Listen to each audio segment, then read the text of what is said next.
चूंडके जी water supply scheme आवाम लाइ बेलाभ बणियल आहे। नारे मां रिपोर्ट करे रहियो आहे पीराणो भमरो।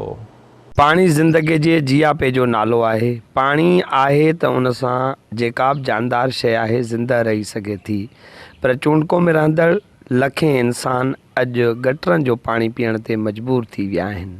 उन जो ख़ासि सबबु इहो आहे जो चूंडके जो करोड़े रुपयनि वारो वाटर सप्लाई वारो मनसूबो पब्लिक हेल्थ खाते जे हवाले जीअं ई थियो आहे, तीअं ई चूंडके जा शहरी सख़्तु दुश्वारियुनि खे मुंहुं ॾेई रहिया आहिनि। मुख़्तलिफ़ महलनि में हलंदड़ वाटर सप्लाई वारियूं लाइनुनि में वाटर सप्लाई जो पाणी अचण बजाए गटरनि जो पाणी पहुची रहियो आहे, जंहिं करे शहरी हींअर रमज़ान अल मुबारक जे महीने में सख़्तु दुश्वारियुनि खे मुंहुं ॾेई रहिया आहिनि।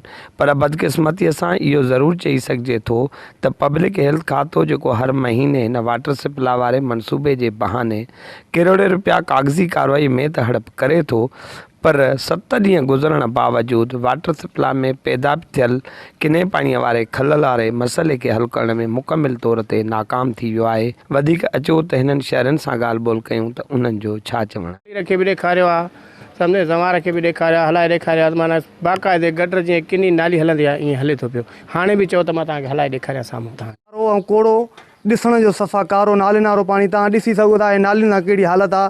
हिन काल में वरी हालत आहे, 5-8 घर इन ज़ुल्म जे करे लॾे विया, जिन जे करे पाणी बि न मिलियो। महीनो 1.5 थी विया आहिनि जेको आहे तक़रीबन। पोइ हाणे असां लाइनियूं बंदि करे पाणी हलायूं कोन। पाणी बसि हुतां हुतां रेड़नि ते होॾो साहब जे बंगले तां कमल बाकर छा रोड तां होॾो भरे था अचूं, बंदि करे वञे मज़दूरी सीड़ाए। वाटर सप्लाई वारे मनसूबे जे फॉल्ट खे ॻोल्हण लाइ जेका 7 ॾींहंनि खां लेबर कमु करे रही आहे, अचो उन्हनि सां ॻाल्हि ॿोल कयूं त उहे छा था चवनि। हिकिड़ी लाइन पटी आहे, बाक़ी ॿियूं पटियूं था वेठा।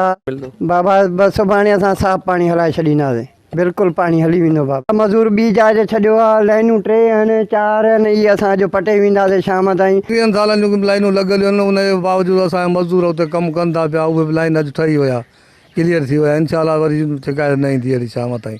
बाक़ी असांजो कमु जेको हलंदो पिया, लेबर कमु करे थी। शहरनि सां गॾु वाटर सप्लाई वारे मनसूबे जो फॉल्ट ॻोल्हींदड़ लेबर ऐं हिन मनसूबे जे इंचार्ज शमन भमरो जूं अवां ॻाल्हियूं ॿुधियूं। उन्हनि जो इहो चवणु आहे त 25 साल पुराणियूं लाइनूं हुजण जे करे हंधा हुंधा फॉल्ट मची विया आहिनि ऐं शहरनि खे गटर जो पाणी मुहैया थी रहियो आहे। पर कोशिशि कंदासीं जीअं वधि खां वधि इहो मसइलो हल थी सघे। पीराणो साहिल भमरो, आवाज़ TV न्यूज़, नारो।